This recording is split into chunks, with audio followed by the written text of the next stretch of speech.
Goeiedag en baie welkom by Jesus Christus Leef in Jou, 'n bediening wat daarop gefokus is om ons eenheid met God te openbaar, om te kyk na die dieptes van Christus en om die openbaring van Jesus Christus beter te verstaan. Nou, vandag wil ek met julle praat oor 'n tema wat ek noem, volg Jesus en nie mense nie. Nou, dit klink dalk snaaks, maar ek weet nie, maar ek kyk gereeld na sosiale media. Ek hou daarvan om te kyk na wat ander predikers sê en wat mense sê en hoe mense optree en so aan. En dan dink ek maar net altyd, hoe sou Jesus in hierdie omstandighede opgetree het? En dit is wat vir my die belangrike punt altyd is, die rolmodel of ons rolmodel moet Jesus wees. Ons besef nie altyd dat ons almal kinders van God is nie. Met ander woorde, 'n pa is lief vir al sy kinders. 'n Pa het byvoorbeeld nie een kind wat hy liewer gaan hê as 'n ander kind nie. Dink aan jou eie kinders. Elkeen van ons kinders is uniek, elkeen van ons kinders is anders, maar ons het elkeen van ons kinders ewe lief. Nou, Efesiërs 2 vers 10 sê, dis ons wat nou in Here Jesus Christus glo, is sy maaksel, geskape in Christus Jesus, tot goeie werke wat God voorberei het, sodat ons daarin kan wandel. Nou, wie is in Christus? Die Bybel sê, ons is in Christus Jesus. Met ander woorde, jou identiteit, jou waarde, jou karakter, wie jy werklik is wie jy in Christus is. Met ander woorde, dis nie iets wat jy uit jou eie kon doen nie. Dit is wat Jesus gedoen het, want hy sê daar, ons is sy maaksel, geskape in Christus Jesus. Met ander woorde, dit wys vir my dat elkeen van ons in Christus Jesus is, en dat elkeen van ons gemaak is om 'n persoonlike verhouding met die Vader te hê. So vandag wil ek bietjie met julle gesels om, dit is belangrik om na mense te luister en ook mense vir 'n tydperk te volg. Maar wat belangrik is jy moet nooit toelaat dat iemand die plek van Jesus in jou lewe inneem nie. Onthou, Jesus is die deur na die Vader toe, nie my pastoor of my dominee of my priester nie. Ek sê altyd, ons moet nie leef soos in die Ou Testament, waar jy na 'n profeet toe moes gaan om by God uit te kom nie. Jesus is die weg, die waarheid en die lewe, in ander woorde die een wat ons na die Vader toe neem. En dit is mos wat Johannes 14 vers 6 ons leer. Ek is die weg, die waarheid en die lewe. Niemand kom na die Vader behalwe deur my nie. So hierdie vers beklemtoon vir my dat ons deur Jesus na die Vader toe gaan en dat deur Jesus hy vir ons die Vader gaan openbaar. Iemand het een keer vir my iets moois geleer. Hy het gesê dat ek kan jou niks leer nie. Of ek kan jou niks wys wat jy nie alreeds is, of wat jy nie alreeds weet nie. En hoekom sê hy so? Omdat Christus in ons is. Die Bybel sê, julle het die salwing van die Heilige Gees en weet alles. Maar ons het mense nodig om vir ons die skrif oop te maak, die skrif te verkondig en vir ons te wys wie ons is. Maar een ding wat ek nou jou aandag op wil vestig is, dat dit belangrik is om nie jou fokus van Jesus af te haal nie. As ons kyk na die Nuwe Testament, dan sê die Bybel in Efesiërs 4 vers 11 tot 13, dan leer dit ons mos, waar hy sommige gee het as apostels, ander profete, herders, leraars en evangeliste, dan sê hy om die heiliges toe te rus vir die opbouing van die liggaam van Christus. Hoor nou hierso.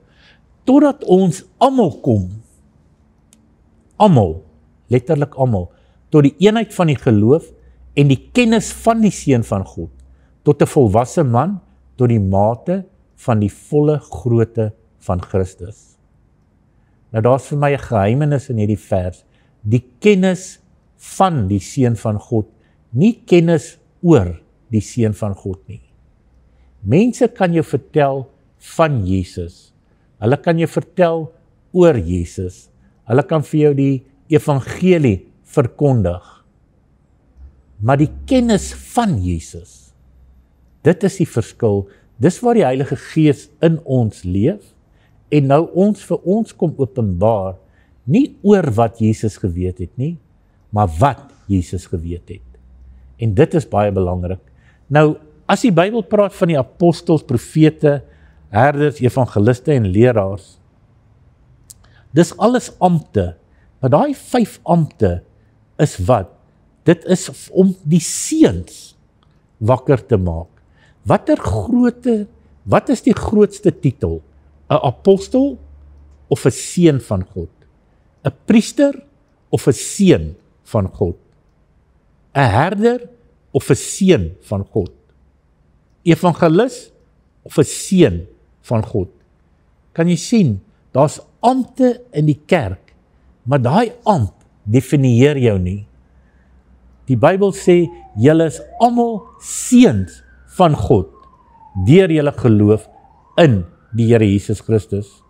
Paulus het byvoorbeeld, as hy vir ons briewe skryf, dan sê hy, Paulus, 'n apostel van Jesus Christus. Hy sê nie, die apostel Paulus nie. Nou, moet my verkeerd verstaan nie, daar's nie iets verkeerd met 'n titel nie, maar wat ek net probeer sê, ons moenie soveel waarde aan titels heg, dat ons onsself verneder en onsself skade aandoen nie. Ek het baie, een van my gunsteling verse is mos 1 Johannes 4 vers 17 wat sê dat God ons vrymoedigheid gegee het, dat ons nie met vrees in die oordeelsdag nie, want soos Jesus is ons in hierdie wêreld. Kan jy sien, jy is soos Jesus, so jy hoef nie soos jou leier te wees nie, jy hoef nie soos jou apostel of watter titel daar is te wees nie.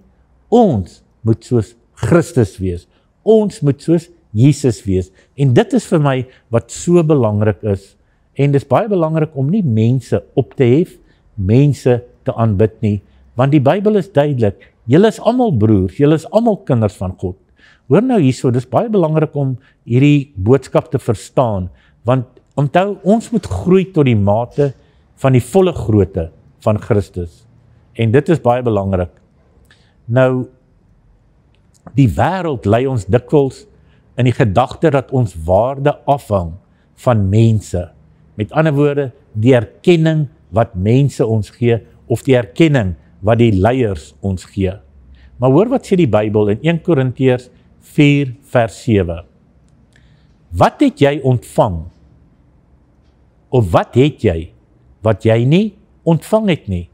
En dan sê hy, as jy dit dan ontvang het, waarom roem jy asof jy dit nie ontvang het nie? Dit is 'n baie belangrike vers om te besef, dat alles wat ons het, is net genade. Jou roeping, jou identiteit, jou gawes, alles wat jy het, is genade en dis gawes van God. En nie een van ons is daarom belangriker as iemand anders nie. Ons het verskeie rolle wat ons speel, maar daar is gelykheid, of daar is, in Engels is daar 'n mooi woord, dit sê equality. Met ander woorde, al ons gawes, alles kom van God af, en omdat dit van God afkom, behoort dit nie net aan my nie, dit behoort nie aan jou nie, dit is deel van 'n liggaam. So alles wat ons het, is om die liggaam van Christus op te bou. Hoor wat sê Jesus in Matteus 23, daarvan vers 8. Laat julle nie rabbi noem nie, want een is julle leermeester, Christus, en julle is almal broers. Baie belangrik, ek wil dit weer lees, laat julle nie rabbi noem nie, want een is julle leermeester, Christus, en julle almal is broeders.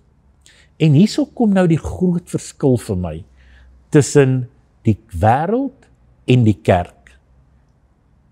In die wêreld is dit baie belangrik dat die een persoon die leier moet wees en 'n klomp mense onder hom het. In die koninkryk van God is dit heeltemal anderste. Dit is soos 'n driehoek wat van so na so toe loop.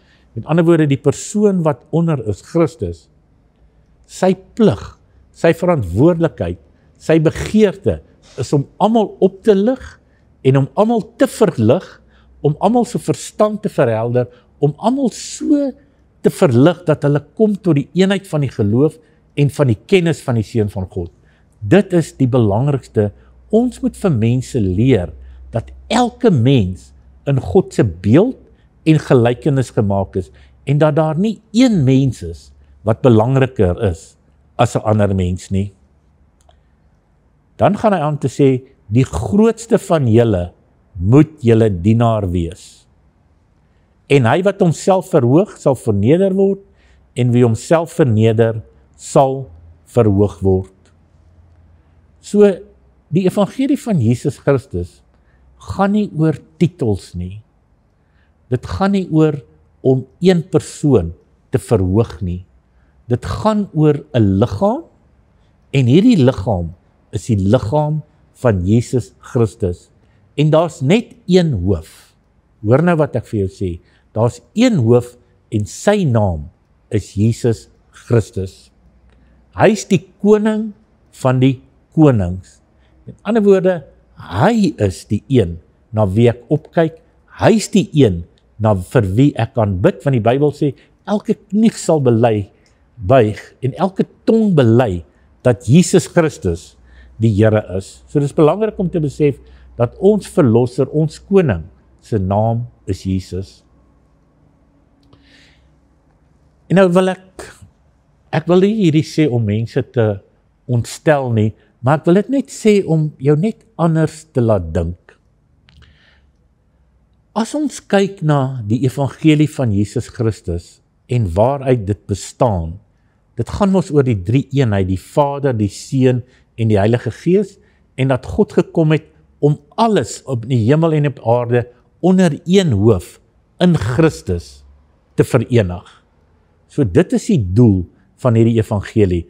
Ons vat sonde weg en ons herstel die heelal en ons maak alles en almal deel van Christus. Nou, 'n mens moet nou vir jouself vra, wie is die hoof, wie is die koning in hierdie prentjie waarin ons leef? En die antwoord is Jesus Christus. Wie is Jesus?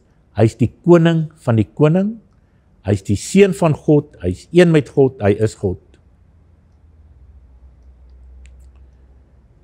Wat interessant is dat ons noem hom Jesus. As iemand praat van ons koning, van ons Here, van ons meester, dan praat ons van Jesus. Met ander woorde, dis maklik om vir een broer met die ander broer te sê, Jesus het dit vir my gedoen en ek loof die Here Jesus Christus. Hy is my Here, hy is my koning. En dan is daar mense wat wil hê dat jy hom op haar of haar titel moet aanspreek. Met ander woorde, as ek Jesus nie hoef koning te noem nie, hoekom moet ek iemand anders 'n ander titel noem? So ek sê nie om dat jy nie iemand op sy titel moet aanspreek nie, maar ek wil net vir julle wys hoe dit natuurlik geraak het, hoe dit oorlewering en tradisie geraak het. En hoe daar baie mense is wat dink nou, omdat ek hierdie titel het, omdat ek hierdie rol het, het ek nou al hierdie volgelinge. Dit werk nie so in God se koninkryk nie. In God se koninkryk is die leier die dienaar. In God se koninkryk is die leier die dienaar. Ek sê dit weer. As ons kyk, die Bybel sê dat Jesus het dit geen roof geag om aan God gelyk te wees nie. Aan die ander woorde, hy het presies geweet wie hy was, geen sonde gedoen nie, hy was alles, hy is ons alles in almal. En die Bybel sê hy het die vorm van 'n diensknegt aangeneem. En dit is wat ons moet besef. En dit is wat die kerk in 'n hele ander dimensie gaan inbeweeg as ons mekaar liefhet. Jesus sê byvoorbeeld, die wêreld sal weet as julle my disippels is. Hoe? As julle mekaar liefhet. En ons weet mos nou wat is die definisie van liefde. Liefde word nie kwaad nie, is nie opgeblaase nie, dit reken die kwaad nie toe nie. Dis nie bly oor ongeregtigheid nie, dis bly saam met die waarheid, dit hoop alles, glo alles. Dis wat liefde is, en dit is hoe ons as gelowiges teenoor mekaar moet optree. Ons moet so optree dat ander mense kan besef, hierdie persoon is 'n kind van God. Hoekom? Omdat hy ander mense dien. As Jesus ons gedien het, as Jesus die mense gevoed het, wat gee ons die reg om anders te wees? As Jesus heeltemal afhanklik van die Vader was en gesê het, ek kan uit myself niks doen nie, dan gee niks of 'n ander persoon die reg om te dink dat hy nou iets is of dat hy iets kan doen nie. Dis hoekom dit belangrik is om by Jesus te leer en hoekom dit belangrik is om nie die wêreld in die kerk in te bring nie. Dis twee verskillende goed. Soos ek gesê het, Jesus is die koning van die konings, maar hy is ook die meester en hy is ook die dienaar, hy is die geneesheer, hy is die een wat ons voed. In Johannes 5:30 sê hy byvoorbeeld, ek kan uit myself niks doen nie. Soos ek hoor, oordeel ek, en my oordeel is regverdig. En dan hierso kom nou die groot waarheid, omdat ek nie my wil soek nie, maar die wil van die Vader wat my gestuur het. En onthou, wat is die wil wat ons nou in een van die vorige boodskappe? Die wil van die Vader is dat ons die ewige lewe kan kry, ontvang. So die wil van die Vader is, die Vader wil hê dat jy hom persoonlik moet ken en Jesus Christus wat hy gestuur het. Daai persoonlik ken is om hom te ken soos wat Jesus hom geken het. Waar Jesus gesê het, ek en die Vader is een. Hoekom het Jesus gesê, ek en die Vader is een? Want hy sê vir ons in Johannes 14, ek dink dis vers 9, waar hy sê dat, glo jy nie dat ek in die Vader is en die Vader in my nie? In ander woorde, daai eenheid, Jesus wys vir ons dat God ons asem, ons lewe en ons alles is. En ons moet dit nooit vergeet nie. In ander woorde, ek leef omdat God leef. Ek haal asem omdat God asemhaal. Ek lewe omdat Jesus wat lewe is, se lewe in my is. Onthou, daar's net een wat lewe het en dis God. En omdat ek lewe, gee ek die eer en my aanbidding aan God en nie aan mense nie. So 'n paar praktiese toepassings. Leef in absolute oorgawe aan God. Met ander woorde, gee jou lewe, alles wat jy het, alles wat jy dink, gee dit oor aan hom.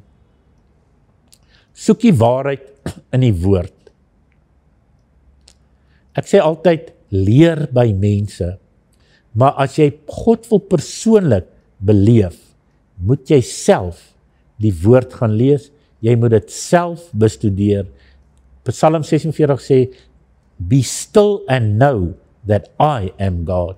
Met ander woorde, jy gaan God in jou stilte tyd, dis wanneer jy hom werklik ontdek, dis wanneer jy besef dat ek en my Vader een is, want dis daar waar jy ontdek en ervaar hoe hy met jou praat, hoe hy met jou deel, hoe hy vir jou wysheid en insig gee. 1 Korintiërs 1 vers 30, deur hom is julle in Christus Jesus. Hierdie skrif is so belangrik. Met ander woorde, God het my en jou in Christus geplaas. Hoekom? Want hy sê, want Jesus het vir ons geword, wysheid uit God, geregtigheid, heiligmaking en verlossing. So dink nou mooi daaraan. As jy gered is, jy's regverdig gemaak, jy's verlos en jy is heilig gemaak, dan beteken dit dat jy geen mens se goedkeuring nodig het om jou identiteit vas te maak nie. Met ander woorde, jy het nie iemand nodig om vir jou te sê wie jy is nie. Jy het God nodig, jy het Jesus nodig om vir jou te openbaar wie jy in Christus is. En dis hoekom ek altyd vir mense sê, dit is so belangrik om te besef dat Jesus nie net 'n voorbeeld vir ons is nie, maar hy's 'n voorbeeld van ons.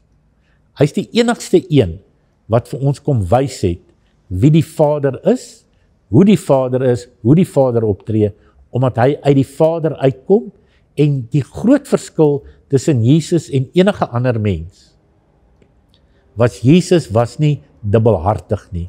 Met ander woorde, hy was nie double-minded nie. Hy het nie getwyfel in sy identiteit, in sy geloof nie. Hy het geweet wie hy is, wat hy kan doen, wat die wil van die Vader is, en wat hy hier op aarde moet doen. En dit is wat hy vir ons kom leer het. Hy het vir ons kom wys, dat ons almal seuns van God is, kinders van God. Met ander woorde, wat moet ek en jy nou doen? Die Bybel sê, ontwaak jy wat slaap, staan op uit die dode, en laat Christus oor jou skyn. Met ander woorde, kies om Jesus te volg. Nie mense nie, leer by mense, maar moenie mense aanbid of verhoog nie. Met ander woorde, verhoog vir Jesus. Stel jou vertroue in God en nie in mense nie. Onthou, mense kan jou help, maar mense kan jou teleurstel. Soveel mense val as gevolg van 'n leier of 'n herder wat val. Onthou, jou vertroue is nie in daai mens nie. Jou vertroue is in Jesus Christus. En dan moet ons regtig leef dat ander mense Christus in ons kan sien. Hemelse Vader, dankie vir die onuitputlike genade en liefde. Baie dankie dat ons in u beeld en u genade geskep is. Help ons om te besef dat ons identiteit, ons waarde in u is en in geen mens nie. Vader, ek bid dat elke persoon wat na hierdie boodskap vandag luister, sy oë sal oopgaan en dat u hulle verstand so sal verlig, dat elkeen van ons die volheid van dit wat Jesus gedoen het, sal besef. Open ons oë, Vader, dat ons kan sien wat ons nie voorheen gesien het nie. Open ons ore, sodat ons kan hoor wat ons nie voorheen gedoen het nie. En gee ons selfvertroue en moed om te doen wat ons nog nooit voorheen gedoen het nie, omdat Jesus Christus in en deur ons leef. Baie dankie dat julle geluister het, en onthou, volg Jesus. Hy is die weg, hy is die waarheid, hy is die lewe. Amen.